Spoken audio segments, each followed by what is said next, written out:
ኣባ ባጥል ዝበሃል ሓደ ዓብይ ትሑት መነኮስ ነበረ። እዚ ኣቦ ኣብ ሓደ ገዳም በዓቱ ፈልዩ ዝነብር እሙን ባሕታዊ ነበረ። እንተኾነ ግን ኣባ ዮሃኒ ዝበሃል ኣመሓዳሪ ናይቲ ገዳም ኣብ ልዕልቶም መነኮሳት ሕማቕ ስራሕ ይሰርሕ ከም ዘሎ ምስ ፈለጠ ኣብኡ ኮይኑ ክነብር ከም ዘይክእል ኣሚኑ በዓቱ ገዲፉ ካብ ገዳም ወፀ። ካብዚ ቦታ ክወፅእ ኣለኒ እወ ካብዚ ወፅየ ደኣ ክኸይድ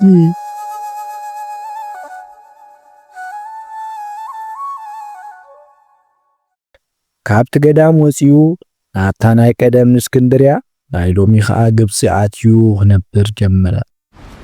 እምበኣርከስ ንኹሉ ብዘደንፀዋ መንገዲ ማለት ካብ ሓደ መነኮስ ዘይትጽበዮ ስራሕ ክሰርሕ ጀመረ። ኣብ እስክንድርያ ዝሙት ሰርሓ ዝነበራ ኣመንዝራታት ዝርዝር ኣስማተን በብሓደ ክጽሕፈን ጀመረ።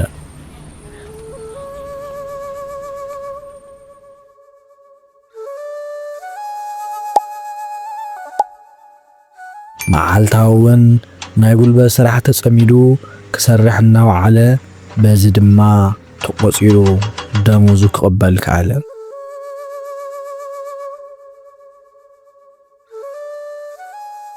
እምበኣርከስ ኣባ ባጥል ኣብ መወዳእታ ወርሒ ደመዙ ዝቕበለሉ ግዜ ምስ ኣኸለ ድራር ዕለት ዝኾኖ ቅጫ ዓተር ገዚኡ ይበልዕ።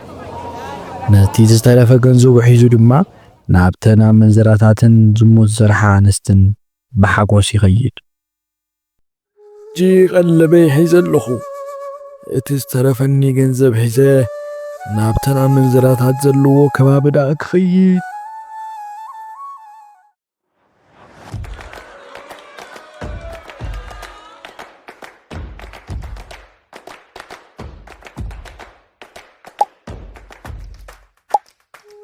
ኣቲ ሰበይቲ ከመይ ኣለኺ ሞሎሚ መሳኺ ክሓድር እየ እሞ ኣቲኺ ነብስኽን ዓይ ኣዳለዊ።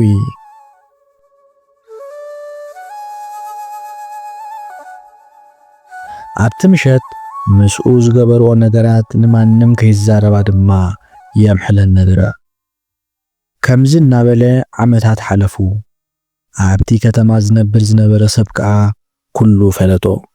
በቶም ነበርቲ ናይ እስክንድርያ ድማ ብዙሕ ሽግር ይበጽሖ ነበረ።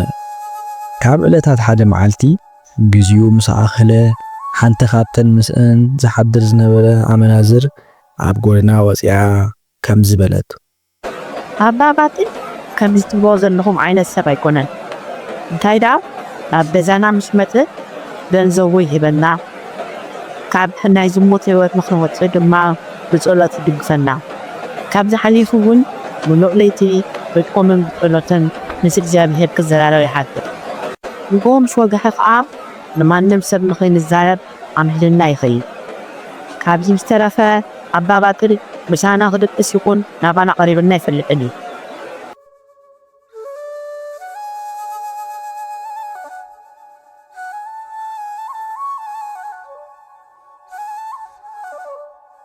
ነገር ግን ኣባ ባጥል ናብተን ኣመናዝር ኣብ ዝኣተወሉ ግዜ ዝኾነ ኸይነግራ ኣምሕልወን ስለ ዝነበረ ንሳ ግና መሓላ ስለ ዘፍረሰት ርኩስ መንፈስ ሓዛ ክትዓብድ እውን ደልየት።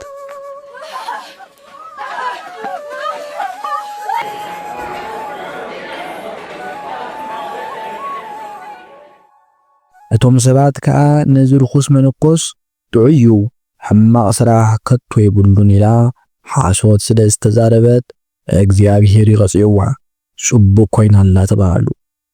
ነዚ ዝረኣያ ኣመናዝር ንሕና እውን ከማ ክንከውን ኢና ኢለን ብፍርሒ ተዋሕጣ ሓቃ እያ ኢለን ሓቂ ክምስክራ ምድፋር ሰኣና።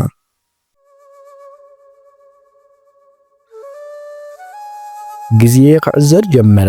መዓልታት ብሰሙናት፣ ሰሙናት ብኣዋርሕ፣ ኣዋርሕ እውን ብዓመታት ተተኩ። ኣባ ባጥል ሕጂ እውን እዚ ምግባሩ ከቶ ኣይቋረጾን። እኳ ደኣ እገሊት እትበሃል ሰብ በዚ መዓልቲ ክትጽበየኒ እያ ኣብ ምባል በጽሑ። ነገር ግን ሕሜታን ምጉርምራምን ናይ ህዝቢ እናወሰኸ ኸይድ እምበር ክጐድል ኣይተራእየን።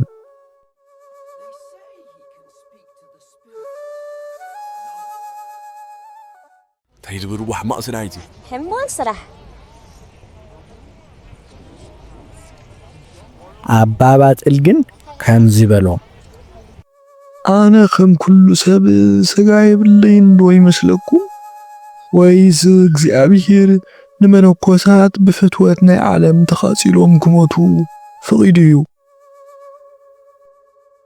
ንስኻትኩም ግና ካባይ ረሓቑ እንታይ ክትደልዩ ኣለኹም ብዘይካ እግዚአብሔር ክፈርድ ዝግቦ የለን ግዳ ንስኻትኩም ውን ከይፍረደኩም ንባዕልኩም ሕሰቡ ፈራዲ ሓደ እዩ እታ መዓልቲ ፍርድኻ ሓንቲ እያ በሎም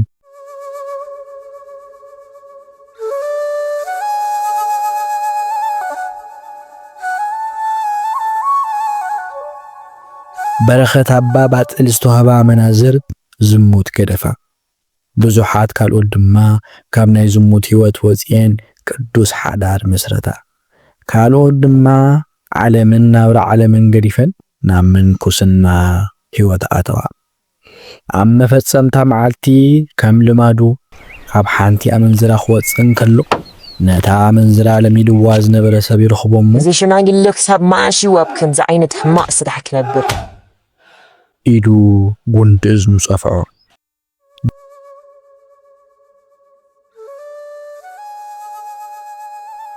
ድሕሪዚ ኣብ በዓቱ ኸይዱ ብብርኩ ተንበርኪኹ ነብሱን ኣብ እግዚኣብሔር ኣማዕቂቡ ተረኽበ ኣብ ኣፍ ደገ ገዙ ድማ ኣቱም ናይ ዝዓደየ ሰባት ኣይተፍረዱ ከይፍረደኩም ዝብል ጽሑፍ ተጻሒፉ ተረኽበ ጸሎት ናይዞም ኣቦ ንዘለዓለም ምሳና ይኹን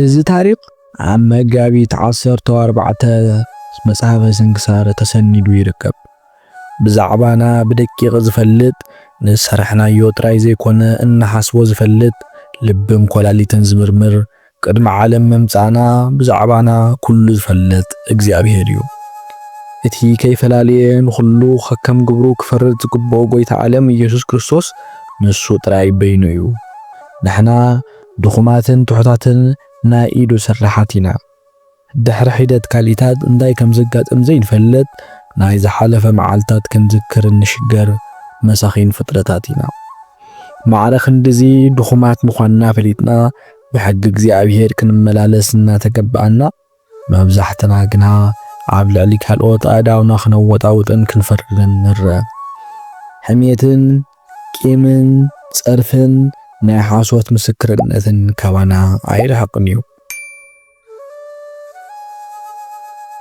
ናይ ካልኦት ጌጋ ክንፈርድ ኣባና ዘሎ ግዕዛይ ግና ኣይንምልከትን እቲ እንፈርዶ ዘለና ሰብ ኣብ ምንታይ ህሞት ኣበየናይ ቅጽበት ኣይ ህይወት ኣለውን ከቶ ኣይንፈልጥም ኩሉ ዝፈልጥ ንኹሉ ዝርዳ ንኹሉ ዝረድእን ቁኑዕ ፍራዲ እግዚአብሔር ጥራይ እሞ ንኸይፍረደናስ ኣይንፍረዳ መዝ መገዲ ዝምስል ንኸይድ ፍቕሪ እግዚአብሔርን ፍቕሪ ሰብን ዝሓደረና ህይወትና ብበረኸት ትርጉም ዘለዎ ናብራ ሓሊፍና ድማ ናይ ዘለዓለም ህይወት ወረስቲ ንኸውን ነዚ ንኽንገብር ጎይታ ዓለም ክርስቶስ ብጸጉ ድንግል ማርያም ብጸሎታ ቅዱሳን በአማላድነቶም ይደግፉና